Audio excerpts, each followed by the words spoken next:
Sameer irritate कर देते हैं मुझे। शादी को 4 महीने हुए होंगे दीदी।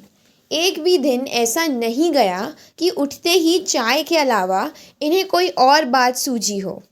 मैं समझ रही थी ये सारा खेल चाय का है। विभा चाय पीती नहीं। यही कारण रहा कि हमेशा ही उसको चाय बनाने में चिढ़ रही। पहले मायके में, अब यहाँ। जैसे विदेशी फिल्मों में दिखाते हैं ना, सुबह होते ही पति पत्नी आपस में लव यू हनी कहते हैं, हम लोगों को भी वैसे ही कहना चाहिए। यही 3 शब्द है ना। मेरी छोटी बहन विभा की जन्मदिन पार्टी के दौरान चलते हंसी मजाक में उसकी सहेली ने परिहास किया, भाई हमारे यहाँ भी सुबह उठते ही बोले तो जाते हैं ये 3 शब्द, लेकिन ये वाले नहीं। विभा मुस्कुरा दी। उसकी सब सहेलियाँ खुराफाती ढंग से हंसने लगी। उनके पति मेरे बहनोई समीर को छोड़ने लगे। तब एकदम से विभा बोली, सुन तो लो सब लोग, वो 3 शब्द क्या है? चाय पिलाओ यार। विभा के ये बोलते ही सब हंसने लगे। मैंने भी मुस्कुराते हुए दोनों की तरफ देखा। विभा खिलखिला रही थी, लेकिन समीर की हंसी स्वाभाविक नहीं थी। कुछ तो था जहाँ वो अटक गया था। थोड़ी देर बाद उसको ढूंढते हुए मैं बालकनी में गई। तुमने कुछ भी नहीं खाया समीर, ये दही वड़े लो, खास तुम्हारे लिए बनाए हैं। मैंने उसकी और प्लेट बढ़ाई, जो उसने वापस मेज पर रख दी। मेरा मन नहीं है दीदी, आप लोग लीजिए। वो थोड़ा रुककर आगे बोला, मेहमान तो लगभग जा ही चुके हैं, मैं रूम में जा रहा हूँ। दाम्पत्य जीवन जैसे जटिलता किसी सफ़र में नहीं होती। कब किस बात पर गाड़ी अटक जाए, कब किस बात पर गाड़ी हवा से बात करने लगे, कोई नहीं जानता। तुम लोगों में कोई बात, मतलब सब ठीक है ना? सुबह चाय पीते हुए मैंने विभा को कुरेदा। समीर सो रहा था। हाँ सब ठीक है, ठीक ही है। विभा शून्य में देखते हुए बोली, देखो विभा, ऐसे हवा में बातें मुझसे तो किया मत करो। ये अमेरिका गए हैं, मैं अकेले परेशान हो जाऊंगी, यह कहकर तुम लोगों ने मुझे यहाँ लाए थे। अब तुम ही लोग परेशान कर रहे हो। प्लीज़ दीदी, विभा ने मेरे बात काटी। दरअसल समीर ना, पता नहीं लोगों के सामने इतना अजीब क्यों हो जाता है। वो कुछ सोचने लगी। शायद घटनाओं को जोड़ने में समय ले रही थी, या मुझे समझाने के लिए शब्द ढूंढने में। दीदी, अक्सर ऐसा होता है कि इन्हें मेरा मजाक चुभ जाता है।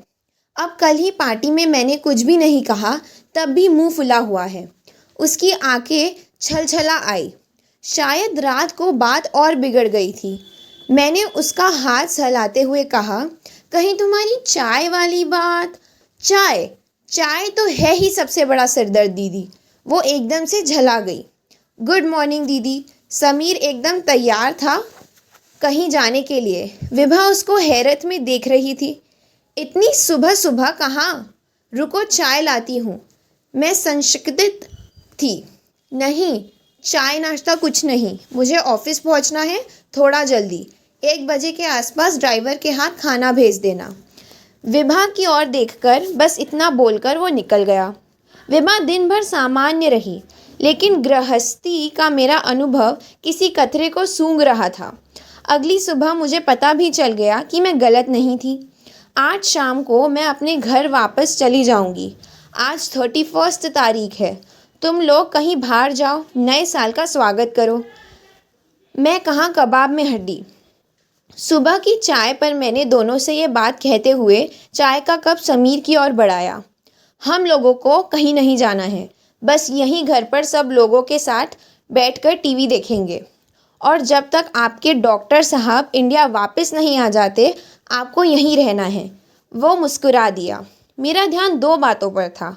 एक तो वो चाय नहीं पी रहा था, दूसरी बात आज विभा थोड़ी उखड़ी हुई थी। दिन में मैंने कई बार उससे जानना चाहा, वो टाल गई। रात में लगभग 11 बजे तक हम तीनों ने साथ बैठकर टीवी देखा।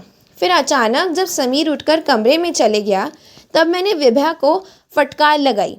ये चल क्या रहा है पिछले कुछ दिनों से? बातचीत बिल्कुल बंद है क्या? इधर देखो, मेरी तरफ। दीदी, उस दिन मैंने पार्टी में वो चाय वाला जोक बोला था ना, इसको अखर गया। वो खिसकते हुए मेरे पास आकर बैठ गई। इतने में मजाक पर मुंह फुलाकर बैठ गए हैं। वैसे भी दीदी चाय को लेकर हमेशा लड़ाई रही है, खुद नहीं बना सकते हैं ये पुरुष भी ना। चुप रहो विभा, हर बात पर महिला सशक्तिकरण का झंडा लेकर मत खड़ी हो जाया करो। समीर कैसा है ये मुझे बताना होगा अब तुम्हें। तुम्हारा तुमसे जोड़े रिश्ते का कितना ध्यान रखता है, तुम्हें नहीं दिखता ये सब। और रही बात चाय की, तुम रह गई पगलियों में, मैं उखड़ गई थी। वो चुपचाप मेरा मुंह देख रही थी। मैंने उसके चेहरे पर फैले बाल हटाते हुए प्यार से समझाया, समीर जब सुबह तुमसे चाय पिलाओ यार कहता है, इसका मतलब कुछ और भी तो होता है। आओ मेरे पास बैठो, मेरी सुबह में तुम्हारे साथ शुरू करूँगा, तुम्हें देखते हुए, तुम्हें महसूस करते हुए।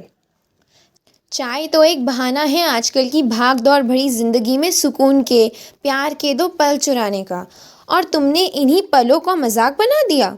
बुरा नहीं लगेगा उसे? विभा जैसे एक नए अनुभव का आत्मसात कर रही थी। मैं बात को और ना खींचते हुए अपने कमरे में आकर सो गई। सुबह रसोई में खटपट की आवाज़ से आँख खुली। चुपचाप झाँक कर देखा, विभा चाय लेकर अपने कमरे में जा रही थी। मैं फिर से आकर लेट गई। मैं मुस्कुरा रही थी।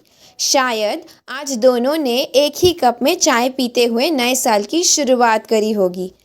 तब तक मेरे फ़ोन में एक संदेश आया। देखा तो 7 समंदर पार से मेरे लिए भी प्यार में पगे 3 शब्द आए थे, हैप्पी न्यू ईयर। धन्यवाद दोस्तों, मैं आशा करती हूँ आपको मेरी कहानी पसंद आई होगी। Please like, share and subscribe और अपनी राय व्यक्त करने के लिए ज़रूर कमेंट करें।